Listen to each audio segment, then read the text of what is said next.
bienvenue sur Hashtag Protestant 2.0. On est lundi le 21 décembre, je suis heureuse de vous retrouver. On est à Mittesheim pour démarrer la journée et c'est quelques jours avant de célébrer ensemble la venue du Seigneur parmi nous à Noël.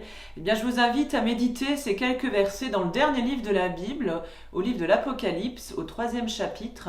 On est à partir du verset 7, un message édifiant qui n'est pas là pour nous conforter mais pour nous réveiller. Et il nous est dit, écrit à l'ange de l'église de Philadelphie. Voici ce que déclare celui qui est saint et véritable, celui qui a la clé du roi David, celui qui ouvre et que personne ne peut fermer, qui ferme et que personne ne peut ouvrir. Je connais ton activité, je sais que tu n'as que peu de force. Pourtant, toi, tu as été fidèle à ma parole, tu ne m'as pas renié. Eh bien, j'ai ouvert une porte devant toi que personne ne peut fermer. Voici ce que je ferai des gens de l'assemblée de Satan, ces menteurs qui se prétendent juifs mais ne le sont pas. Je les forcerai à venir s'agenouiller devant toi pour t'honorer. Ainsi ils reconnaîtront que je t'aime, puisque tu as gardé mon ordre d'être persévérant. Moi aussi je te garderai, et de la période de malheur qui va venir sur le monde entier pour mettre à l'épreuve les habitants de la terre. Oui, je viens bientôt. Tiens fermement ce que tu as, afin que personne ne te prenne ta couronne de victoire. De celui qui aura reporté la victoire, je ferai une colonne dans le temple de mon Dieu, et il n'en sortira plus jamais.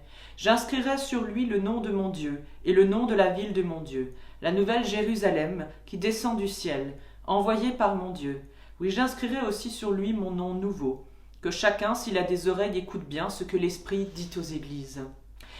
Alors, en ce début de semaine et en ces jours qui précèdent Noël, nous sommes invités ici, l'apôtre, à ne pas démissionner dans notre mission de foi.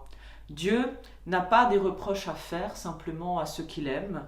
Au contraire, comme ici l'église de Philadelphie est mise à l'épreuve, elle est peut-être aussi félicitée et encouragée. Malgré les faibles moyens qu'elle a, elle résiste aux épreuves et elle demeure même fidèle dans l'amour qu'elle porte à son Seigneur. Ainsi donc, elle demeure solide comme un pilier, nous dit cet extrait dans le temple de Dieu. Dans la vie, on est souvent amené à se retrouver confronté à des portes fermées devant nous dans les différentes épreuves que nous vivons.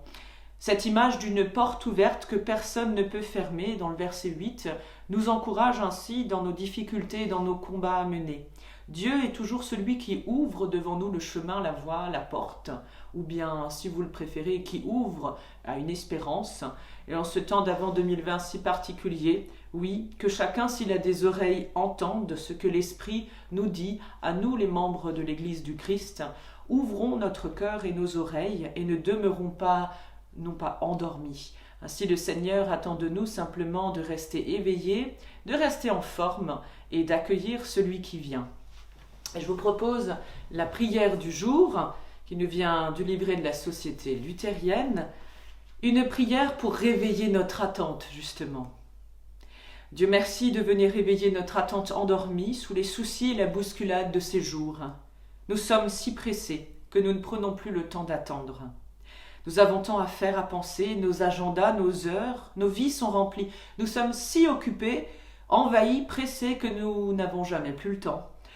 Dieu merci de venir réveiller notre attente, car voici les temps nouveaux, temps qui ne peuvent se gagner ni se perdre, temps pour respirer, pour espérer, pour vivre.